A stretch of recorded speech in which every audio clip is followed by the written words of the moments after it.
All right, I'm Dennis Close. Paul Ladwell. Introduce yourself and period of time. My name's Don Gode, and I live right here in Cheshire all my life.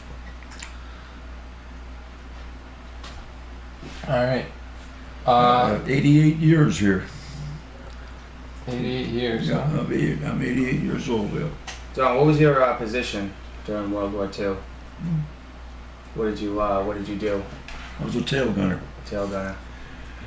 In the 97th Bomb Group, the 342nd Squadron of the 15th Air Force.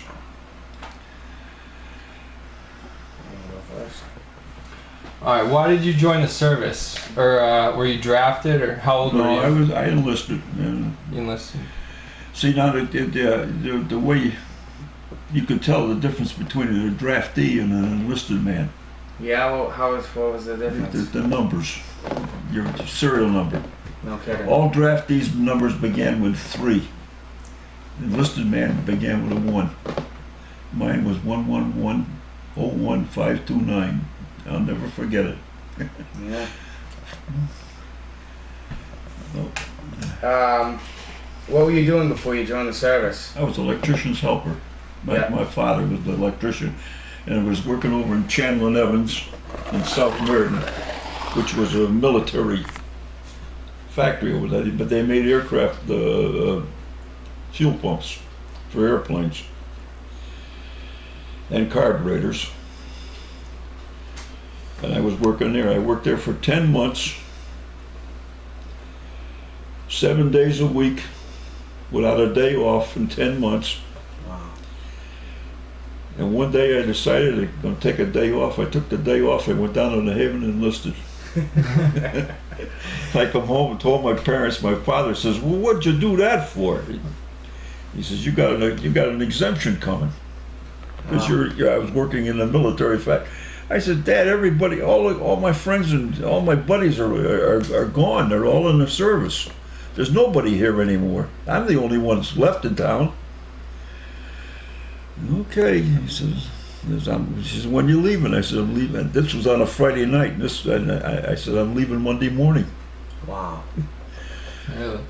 So we went down to the Haven. In the Haven, they took us up to Hartford,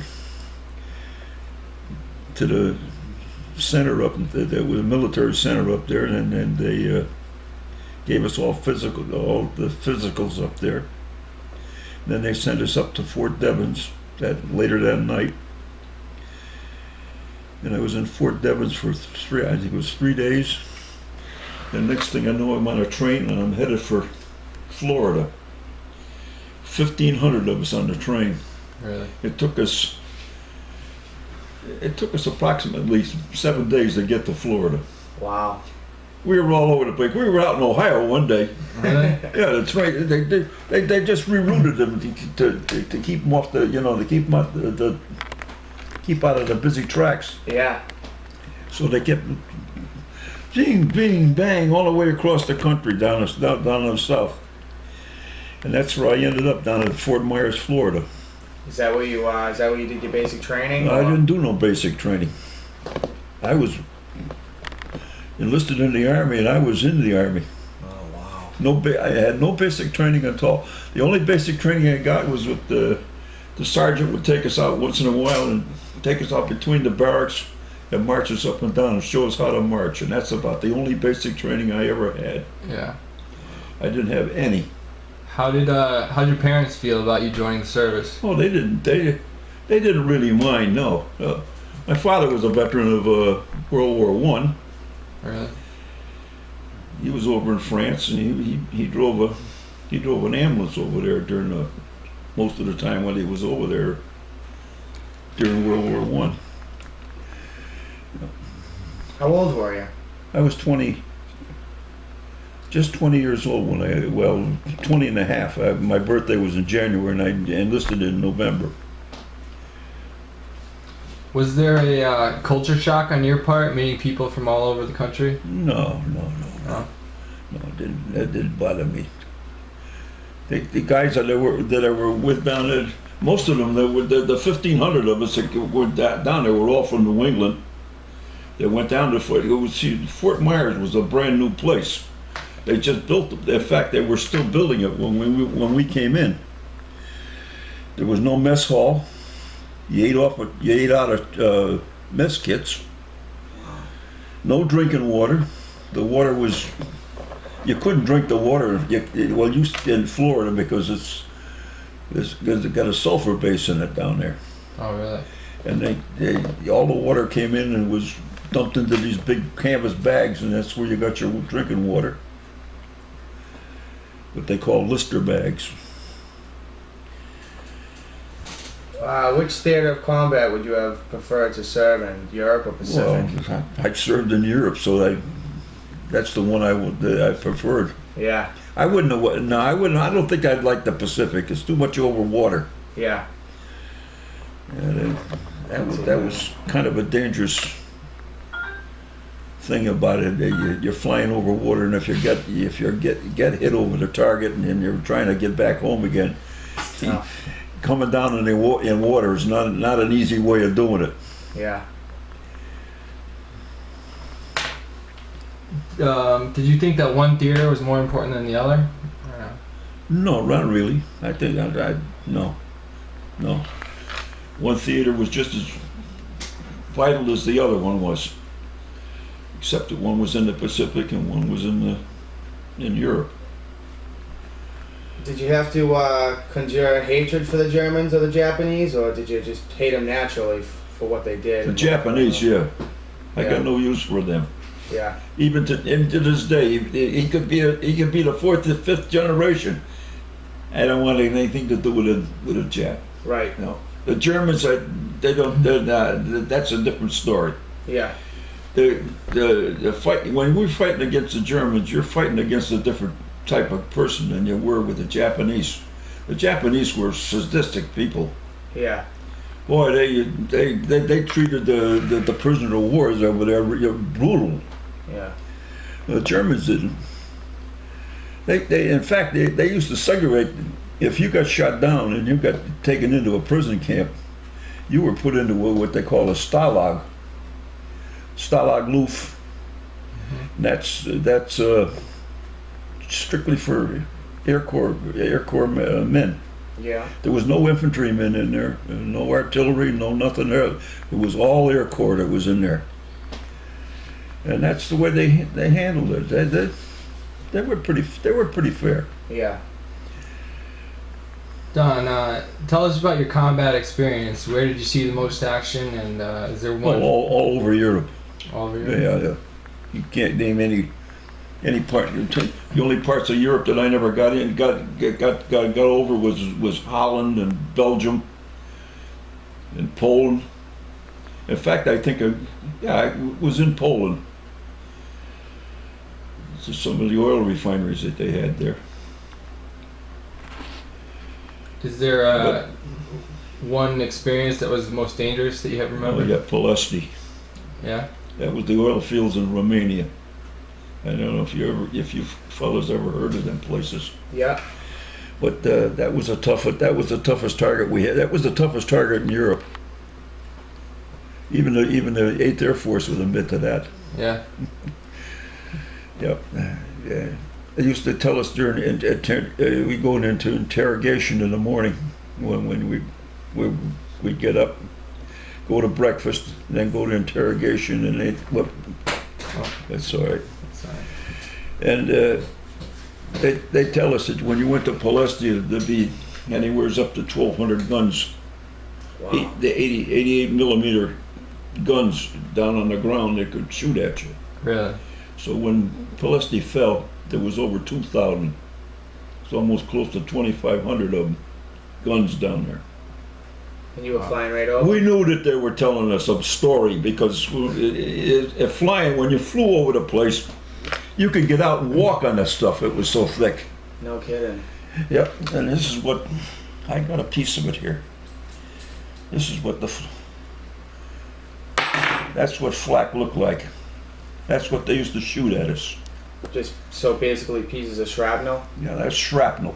Wow. Off the German 88.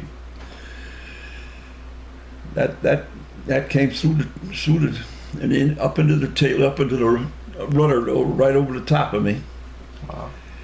And I could hear it, and it was coming down. It had come down, and fell right down in front of me. Yeah. And if it ever hit me, that's a big piece. Kill ya. Oh hell yeah! That's a big. That usually breaks up to about 3 times smaller than that. They're just smaller pieces than that. And That's a large. and that 88 millimeter, that shell is about 6 foot tall.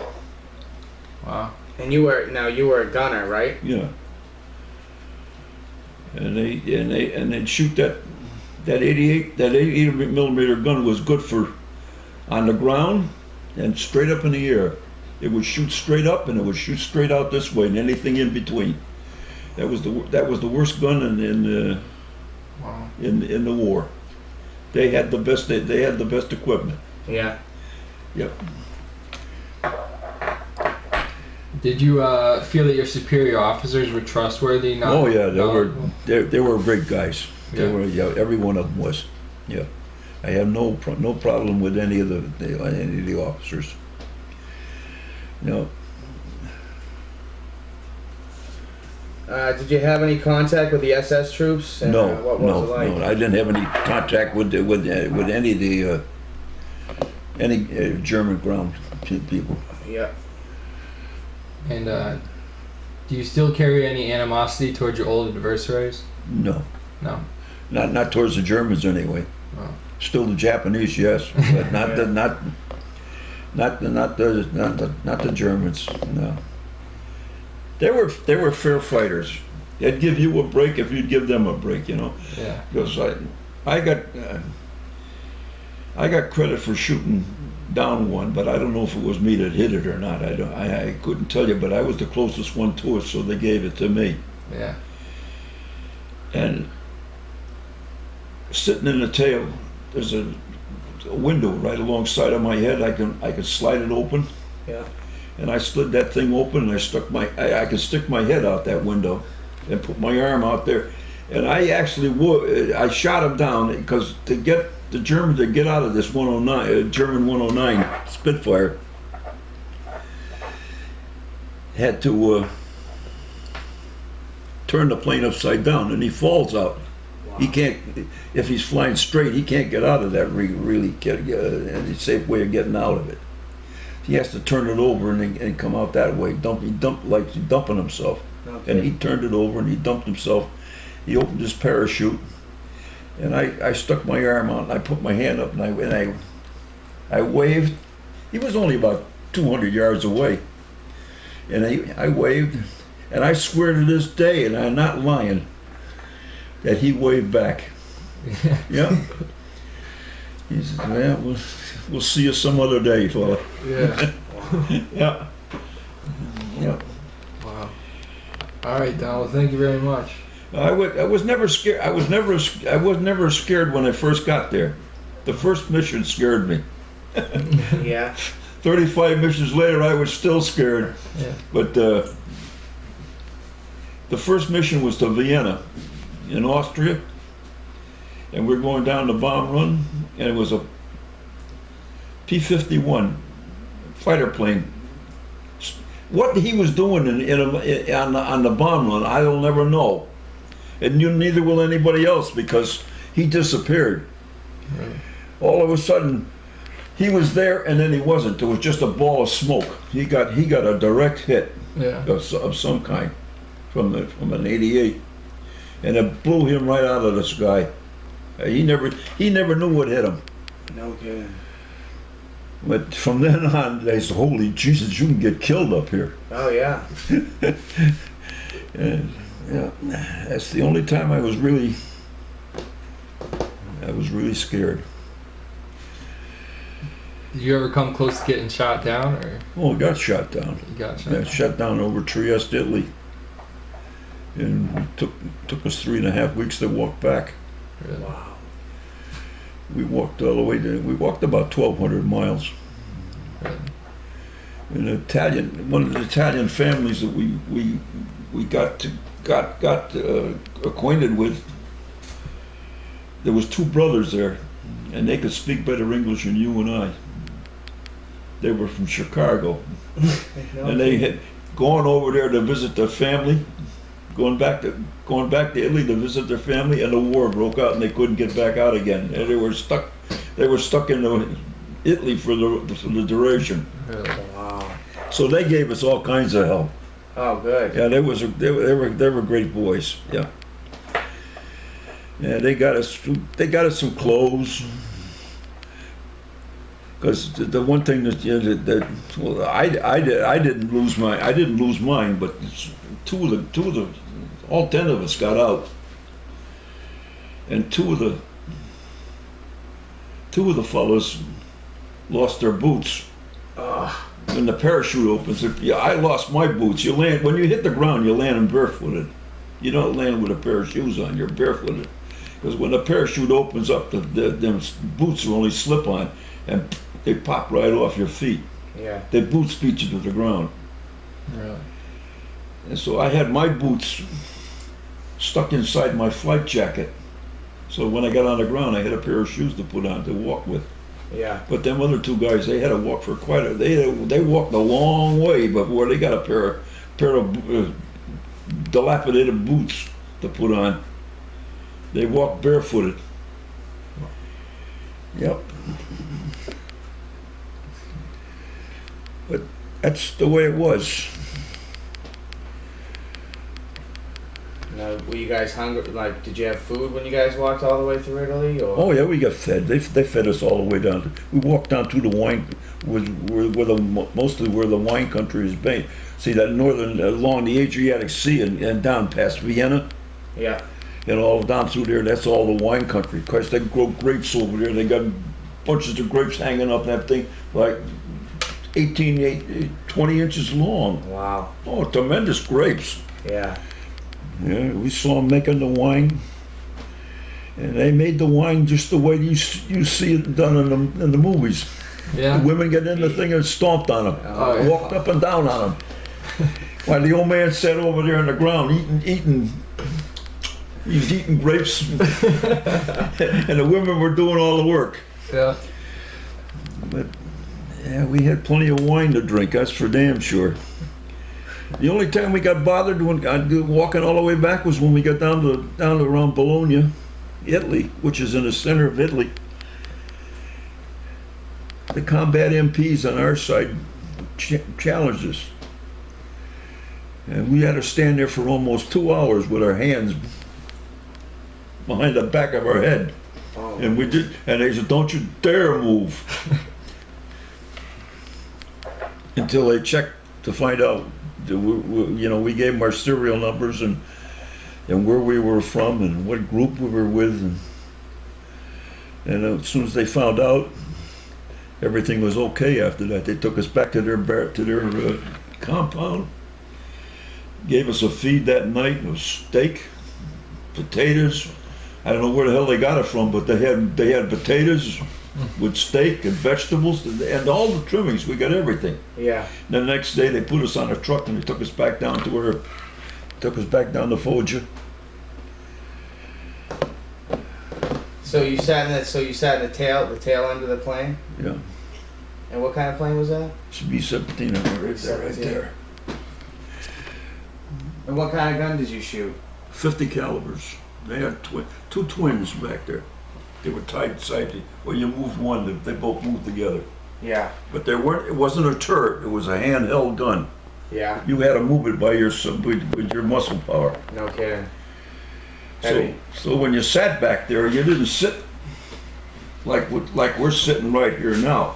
You sat like a bullfrog. You sat on a bicycle seat, and your legs were down underneath you, Oh, okay. because that gave you the strength to push the guns into the slipstream. Yeah. If you had to go out to the one side or the other side or wherever you had to go with it.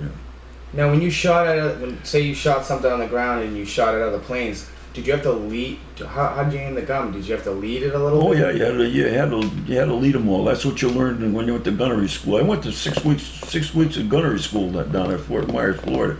See, that's what that Fort Myers base was. It was called the Buckingham Army Air Base. It was, and that was a gunnery school, and it turned out to be the largest gunnery school in the country. Wow.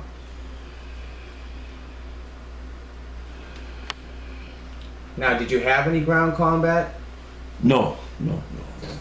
Everything was in the air. All right. Any other anything else you want to say, or any other interesting stories? Was anything else you want to ask me to do? If I can answer it, I'll answer it. Yeah, let's look over here.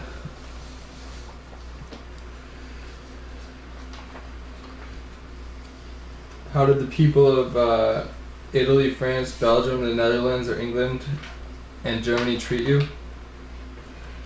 Not too well. No? The people in Italy, that's the only ones we ever had anything to do with, was the Italians. And they weren't too friendly. Yeah. If you went into the town of Foggia, we were about 10 miles out of Foggia on the road that ran out to Macedonia, Macedonia was right on the Adriatic Sea. That was the port where they brought everything in. And if you went into Foggia, you had to make damn sure you got out of there before it got dark. Yeah. You didn't know if you'd make it back the night. That if it got dark, you didn't know if you were going to get back in or not. Because we had one of the waist gunners on our crew got pretty well beat up in town. Yeah. Because we bombed the shit out of excuse me. That's all right. We bombed the hell out of Foggia before we got there. That was a railroad center. Yeah. Christ, there was a railroad engine about 4 blocks away from the railroad tracks. Really? It just blew it, and it blew it right out 4 blocks through the air. Yeah. Wow. And they claimed that there was over 10,000 Italians in that town that were killed. Wow. We damn near wiped the place out. Wow. And they didn't have too much Too much. of a liking for the American Air Yeah. Force, Now- or the Air Corps. What did your plane get shot down by? Do you know? Well, that was flak. Flak. That was the Trieste. Trieste was another. Trieste is right up on the border of Italy and Yugoslavia. Half of the city's in Yugoslavia, and the other half is in Italy. The state line runs right through the middle of town. And So- there was a railroad yard in there. That's what it used to bring the oil. That was one of the railroad yards that was bringing the oil from Palesti through to bring it down through Romania, then through there, and into. All right. So when your plane did get shot down, it was supposed to be a milk run. Yeah, it was supposed to have been a milk run, as they used to call them. Yeah. Yeah, it was supposed to have been a soft flight, but it wasn't. The fact that we were the only plane that was shot down. No kidding. Now, when you were going down, I mean, do you guys train for this stuff? I mean, when the plane started going down, I mean, what was running through your mind? You must have Well, been. the pilot just turns out and says, "We got to get out of here and bail out." So you bail out from there. So we bailed out. I had my own door back there in the tails. And it's got a little right behind me there, and I just pull the red handle and kick the door, and the door goes flying off into space, and Off you went. out you go head first. That's wild. What was it like flying over Italy backwards? Well, it was all of Europe. I saw Europe going flat. Everything was backwards. Yeah, I was the last one to see everything. Well, when I got back, every time when you got back to interrogation, they talked to the tail gunners a lot, because we were the last ones that really actually saw what was going on down on the ground. Yeah. Everybody else was looking forward. Right. You know. It's amazing. How would you sum up the efforts of the Allies in World War II and your own efforts? How do you think the Allies did? Our allies. You know. Well, the British were all right. The French stunk. They were a bunch of, the French was no good. Yeah. You couldn't trust them. You got the guys that got shot down and then got hit over France and got on the ground. They didn't know what the French were going to do with them when they got them. No kidding. Right? If the Germans were close by, they gave them to the Germans. If not, they send you off to Switzerland. Yeah. But not many of them got to Switzerland. Oh wow. Switzerland was a neutral country over there. And if you got shot down over France, the first thing you tried to do was to get the Swiss. Yeah. But then they held you. They didn't turn you back. You didn't get to be sent back to your own troop. You didn't get back home again. You were held in Switzerland. Don, based off the current films of today, do you think the American public has any misconceptions about World War II? No, I don't think so. No. Just like what I said earlier, was most of the movies that the door opens up. It's not, if it's not shut tight, it'll open. Yeah. Just push it. Give it a push. Yep. There. What was this? What was it saying? Any misconceptions that the American public has about World War II? Oh, when you come down right down to it, all the movies that were made, don't believe most of them movies. That's what they were. They were movies. Right. That kind of stuff didn't actually. Some of it happened, but not the way they showed it there. Everybody was a hero in there. Bullshit. Yeah. Yeah. Right. There was no such thing as heroes. Yeah. Team effort. All right, Don. I think that's about it. That's all we Okay. got. Thank you very much. All right. I hope you got something out of it. Oh, it was excellent. Nah, I just want to speak for everybody and everybody in our school. We really appreciate, what you did for our country, and we have a great respect for everything we have today. You know what I mean? We're blessed to be born in this country, and we can't thank you enough. Well, I put that hat on. I walk around with that hat on. I've had people come up to me time and again and pat me on the shoulder and shake hands and thank me for what we did during there. But as I said to other people, I wouldn't take $1 million for what I did, and I wouldn't do it again for $1 million. Yeah, right. Yeah, just No. I can't thank you enough. And to this day, that was 1945 was the last time I was in an airplane. You haven't been in one since? And I haven't been in one since. Wow. And I have not got the want to get into the plane. Yeah. Everybody tells me, well, these airplanes today are far different than what they were then. I says, I know that, but it's still an airplane. It still goes off the ground. Yeah. Yeah. Because the last time I flew in an airplane, I flew out of Kingman, Arizona, in an AT-6, which was a basic training plane. And the pilot says, let's go. We'll go up and see Grand Canyon, because Grand Canyon was only about 25 miles away. So we went up to Grand Canyon, and I saw Grand Canyon. If I wanted to look at the ridge, I had to look up. I didn't have to look down at it. No kidding. I was down in the canyon. Oh, really? You couldn't do that today. If you did that today, they'd Get in trouble. you'd be in all kinds of trouble.